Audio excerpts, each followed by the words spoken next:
तो पूछा जाए कि आधुनिक विश्व में पहला लिखित संविधान किस देश का है। अच्छा, छोड़िए इस प्रश्न को। अगर आपसे यह पूछा जाए कि गणतंत्रीय सरकार की जननी किस देश को कहा जाता है, कहने का मतलब है कि संविधान एक ऐसा दस्तावेज है किसी भी देश के लिए, चाहे भारत हो या कोई और दूसरा देश हो। इससे जुड़े तथ्य बड़े महत्वपूर्ण होते हैं और आमतौर पर एग्जाम में इससे प्रश्न आते ही आते हैं। इसलिए आज इस वीडियो में हम लोग भारतीय संविधान के निर्माण से संबंधित कुछ महत्वपूर्ण तथ्यों को जानेंगे और साथ साथ उनसे जुड़े प्रश्नों को भी सॉल्व करेंगे। इस वीडियो में अंत में कुछ एमसीक्यू दिए हुए हैं, आपको वीडियो में अंत तक बने रहना है और देखना है, उन प्रश्नों को सॉल्व करना है।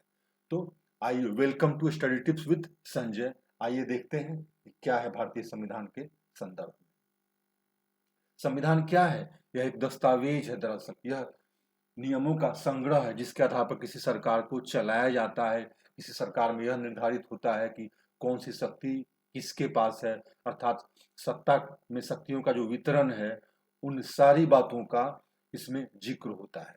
और जहां तक पहला लिखित संविधान की बात है, तो संयुक्त राष्ट्र अमेरिका वह पहला देश है जहां पे सबसे पहले लिखित संविधान का प्रचलन शुरू हुआ, जबकि 1787 में फिलाडेल्फिया सम्मेलन हुआ था और उसी में उस लिखित संविधान को तैयार किया गया था। 1776 में अमेरिका ने स्वतंत्रता की लड़ाई लड़ी थी, आपको याद होगा, और ब्रिटेन से स्वतंत्र हुआ था। उसके पश्चात उसने अपना लिखित संविधान बनाया।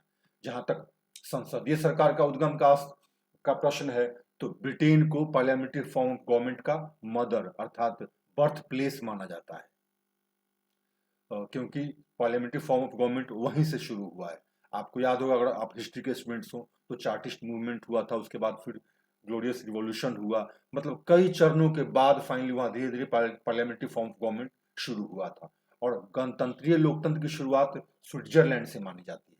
और भारतीय संविधान की जहां तक बात की जाए, तो देखते हैं हम लोग कि सबसे पहले इसका विचार हरिजन नामक पत्रिका में गांधी जी ने प्रस्तुत किया था, जिसमें उन्होंने कहा था कि भारतीयों को खुद से संविधान बनाने का अधिकार होना चाहिए।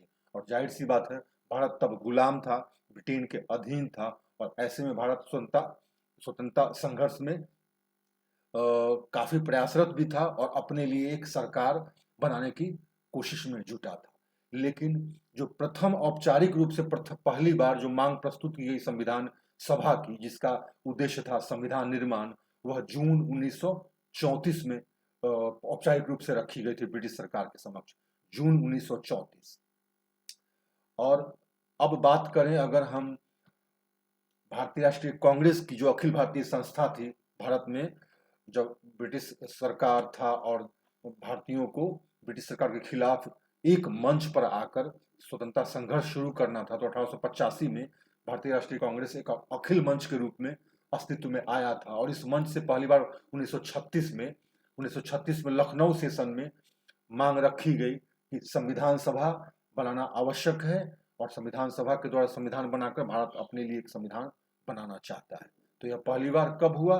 इंडियन नेशनल कांग्रेस का सेशन 1936 में लखनऊ में हुआ था, जहां पर यह हुआ। लेकिन आधिकारिक रूप से ब्रिटिश सरकार द्वारा इसकी स्वीकृति कब मिली, अर्थात ब्रिटिश सरकार ने कब कहा कि ठीक है, आपके लिए एक संविधान सभा की मांग को हम स्वीकार करते हैं, वह हुआ था अगस्त प्रस्ताव 1940 में। यह प्रस्ताव लॉर्ड लिथगो द्वारा प्रस्तुत किया गया था। आपको याद होगा, उस समय द्वितीय विश्व युद्ध शुरू हो चुका था बल्कि, और 1939 से 45 तक यह युद्ध चला था और इसमें भारतीयों को उनकी स्वीकृति के बगैर शामिल किया गया था। तो भारतीयों का सहयोग प्राप्त करने के लिए भारतीय नेता इस बात के लिए खुश नहीं थे, वो विरोध कर रहे थे। तो भारतीयों का सहयोग प्राप्त करने के लिए लिथगो, जो उस समय गवर्नर जनरल था, उसने 1940 में अगस्त प्रस्ताव प्रस्तुत किया था। लेकिन इस प्रस्ताव में, हालांकि इस प्रस्ताव को स्वीकार नहीं किया गया, लेकिन इस प्रस्ताव में पहली बार आधिकारिक रूप से यह स्वीकार किया गया था कि ठीक है, विश्व युद्ध समाप्ति के पश्चात एक संविधान निर्मात्री सभा बनेगी और वायसराय काउंसिल का भी विस्तार किया जाएगा। परंतु भारतीय नेताओं को यह मंजूर नहीं था। अब जहां तक संविधान सभा की रूपरेखा का सवाल है, अर्थात संविधान सभा कैसी होगी, तो इस संबंध में सबसे पहली बार क्रिप्स प्रपोजल जो 1942 में आया था, उसमें यह बात कही गई। क्रिप्स प्रपोजल 1942 में क्यों आया था? इसका भी मकसद यही था, ब्रिटेन पर काफी दबाव था कि भारतीयों का सहयोग प्राप्त करो, क्योंकि जापान की जो स्थिति थी वह बड़ी तेजी से साउथ ईस्ट एशिया में बढ़ रहा था। ब्रिटेन को खतरा हो चुका था। ब्रिटिश उपनिवेश, जो भारत ब्रिटिश उपनिवेश था, उस पर खतरा हो चुका था। ब्रिटेन किसी भी हालत में चाहता था कि भारतीय सहयोग प्राप्त हो। तो क्रिप्स प्रपोजल, और अंतर्राष्ट्रीय दबाव भी था ब्रिटेन पर, तो क्रिप्स प्रपोजल 1942 में भेजा गया और उसमें संविधान सभा की रूपरेखा की बात की गई, लेकिन यह प्रपोजल भी निश्चित रूप से असफल रहा, इसे ठुकरा दिया गया। तो फाइनली क्या, आखिर ये संविधान सभा बना कब, किस तरह से और किसके पहल से?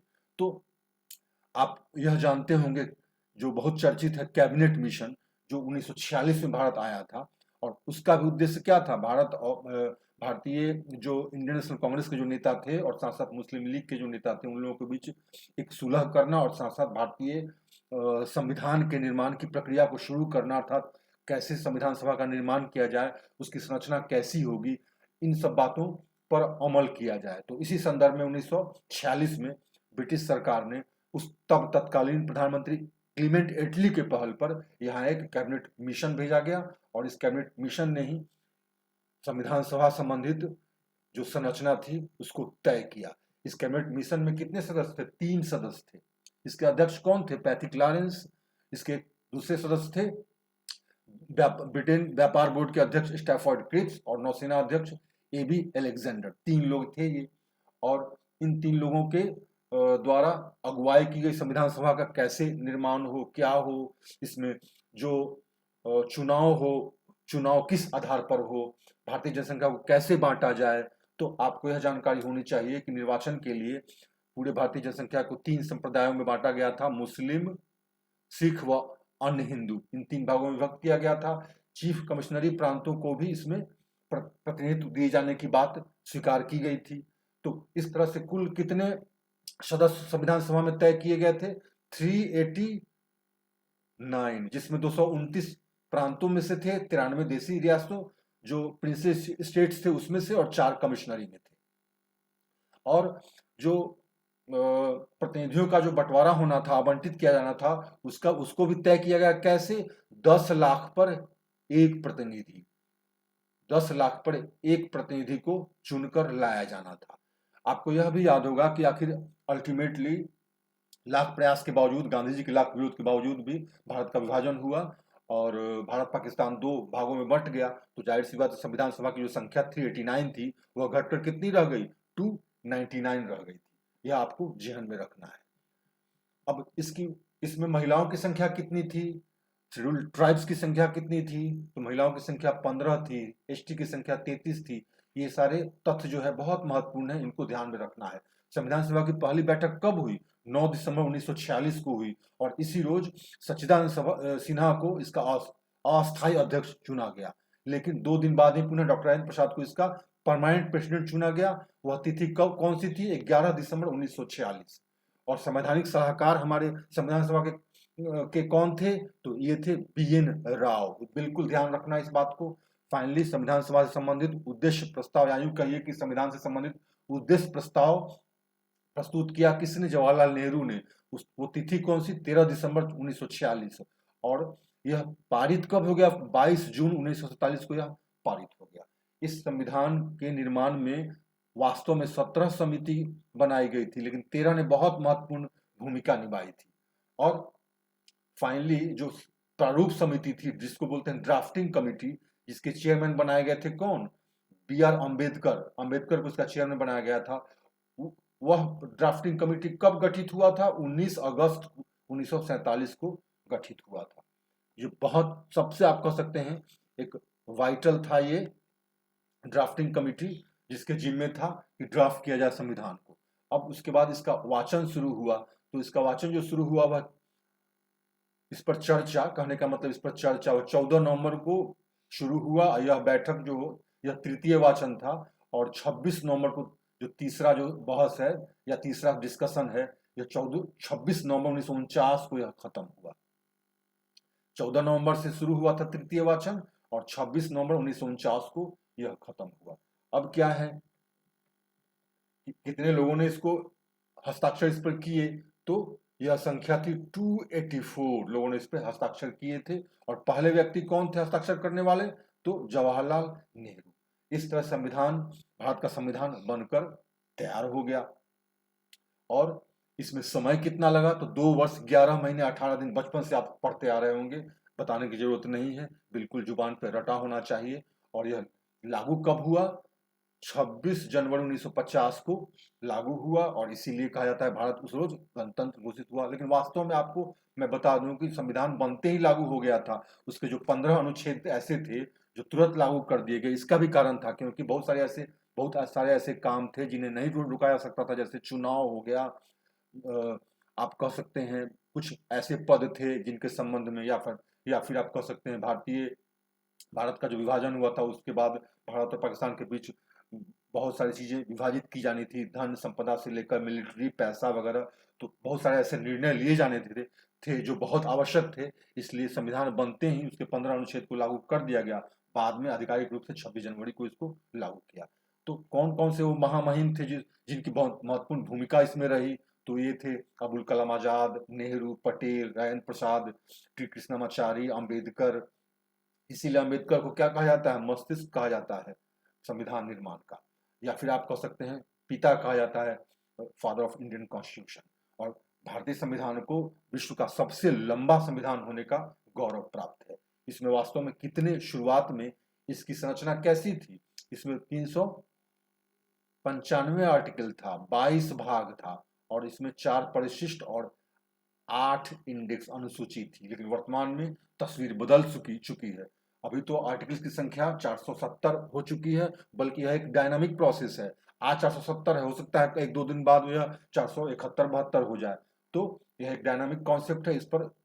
इस डेटा पर आपको रेगुलर नजर बनाकर रखना होगा। इस पहले 22 था, अब 25 भाग हो चुके हैं, और 5 परिशिष्ट और अनुसूचियां कितनी हो चुकी हैं? 12 हो चुकी हैं। तो ये डेटा आपको ध्यान रखना है। ये डेटा डायनामिक है, स्टैटिक नहीं है। इनसे संबंधित कुछ डेटा बदल सकते हैं, बदलते रहते हैं, आपको ध्यान में रखना है। अब आइए कुछ प्रश्नों को भी देख ले जो निश्चित रूप से अच्छे और महत्वपूर्ण प्रश्न हैं। जवाहरलाल नेहरू ने संविधान सभा में उद्देश्य प्रस्ताव कब प्रस्तुत किया? तो यह प्रस्तुत किया गया 13 दिसंबर, अभी मैंने चर्चा की है, 1947 को। दूसरा प्रश्न है, भारतीय संविधान पर हस्ताक्षर करने वाले प्रथम व्यक्ति कौन थे? तो वह भारत के पहले प्रधानमंत्री जवाहरलाल नेहरू। प्रधानमंत्री तो ये बाद में बने, हालांकि अंतिम सरकार के प्रधानमंत्री तो यही थे, लेकिन बाद में इन्हें पूर्ण रूप से प्रधानमंत्री बनाया गया। तो यही थे जो पहले व्यक्ति थे जिन्होंने हस्ताक्षर किया था। अब कैबिनेट मिशन जो 1946 में आया था, जैसे मैंने कहा, उसमें कितने सदस्य थे? तो उसमें, जैसा मैंने अभी चर्चा किया है, 3 सदस्य थे। उसमें 3 सदस्य थे। अब नेक्स्ट क्वेश्चन देखते हैं कि निम्न में से किसके अंतर्गत पहली बार संविधान सभा की मांग को ब्रिटिश सरकार ने आधिकारिक रूप से स्वीकार कर लिया था? तो अभी मैंने कहा 1940 में लॉर्ड लिनलिथगो ने अगस्त प्रस्ताव पेश किया था, और युद्ध के पश्चात संविधान निर्मात्री संस्था के निर्माण की बात की थी, जिसे भारतीयों ने स्वीकार नहीं किया था। तो 1940 आपको याद रखना है, लॉर्ड लिनलिथगो द्वारा यह प्रस्तुत किया गया था। वेवेल 1945 में प्रस्तुत किया गया था। क्रिप्स प्रस्ताव कब आया था? 1942 में। और ये कैबिनेट मिशन प्लान 1946। अब एक प्रश्न यह है जो थोड़ा रोचक है, भारत का मूल संविधान कहां से प्रकाशित हुआ? तो मैं आपको बता दूं, यह देहरादून से प्रकाशित हुआ था। मूल संविधान कितने शब्दों से मिलकर बना है? तो यह 80,000 शब्दों से मिलकर बना है। और यह संरक्षित कहाँ है? भारत का मूल संविधान कहाँ रखा गया है? तो संसद भवन के लाइब्रेरी में रखा गया है इसको।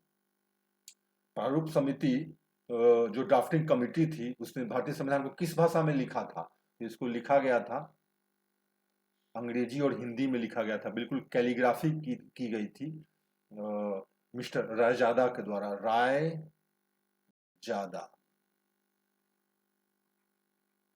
रायजादा के द्वारा इसकी कैलीग्राफी की। संविधान सभा का गठन कब हुआ? बहुत आसान है, ध्यान रखना है, लेकिन ईयर्स में कंफ्यूजन हो सकता है। 1946। आपको पता है कैबिनेट मिशन कब आया था, इलेक्शन कब हुआ था? जुलाई में इलेक्शन हुआ था, आपको यह भी जानकारी होनी चाहिए। अब कितने लोगों ने इस पर हस्ताक्षर किए थे, जरा यह भी जान लें। तो number of people who signed और अपेंडेड दिस, आप कह सकते हैं कॉन्स्टिट्यूशन 284 इसकी संख्या थी उनकी। प्रारूप समिति का गठन कब हुआ, ड्राफ्टिंग कमेटी कब गठित हुआ, तो 19 अगस्त 1947 को। वर्तमान में संविधान के कितने भाग हैं, तो वैसे तो ओरिजिनली कितने भाग थे, 22 भाग थे, अब 25 भाग हैं। संविधान सभा में महिलाओं की संख्या कितनी थी, तो अभी मैंने कहा था ना कि एसटी की शेड्यूल ट्राइब की संख्या 33 थी, महिलाओं की संख्या उसमें 15 थी, 15 महिलाओं ने इसमें अपना योगदान दिया था। संविधान सभा में कितनी जनसंख्या पर एक प्रतिनिधि निर्धारित किए गए थे, तो यह था 10 लाख पर एक प्रतिनिधि भेजा जाना था। टोटल नंबर ऑफ मेंबर्स कितने होने थे, 389, और विभाजन के बाद कितने रह गए, 299, यह भी ध्यान रखना है। कैबिनेट मिशन का गठन किसकी पहल पर हुआ था, तो उस वक्त कौन था वहां का ये प्राइम मिनिस्टर, क्लीमेंट एटली, क्लीमेंट एटली के पहल पर कैबिनेट मिशन का गठन हुआ था, जिसने संविधान सभा के निर्माण की प्रक्रिया शुरू की। तो ये थे 15 एमसीक्यू जो संविधान निर्माण से संबंधित थे, और ये महत्वपूर्ण प्रश्न है, आप इसको ध्यान में रखेंगे। अगर आपको ये वीडियो अच्छा लगता है तो आप इसे शेयर करें, लाइक करें, सब्सक्राइब करें, और अच्छा नहीं लगे तो आप सजेशन दें। मैं पॉलिटी से संबंधित, भारतीय राजव्यवस्था से संबंधित ऐसे ही प्रत्येक चैप्टर से संबंधित तथ्यों की चर्चा आपसे करूंगा, और उस पर महत्वपूर्ण प्रश्न बनाऊंगा। आप बिल्कुल इसको ध्यान रखेंगे और उसको बनाते जाएंगे, इससे आपका पॉलिटी भी बनता जाएगा, पॉलिटी की तैयारी भी होती जाएगी। परीक्षा में अभी काफी वक्त है, चाहे वो दरोगा मेंस हो या फिर बिहार पीटी हो या कोई और एग्जाम हो। तो इसी के साथ ये वीडियो समाप्त होता है। Thank you very much.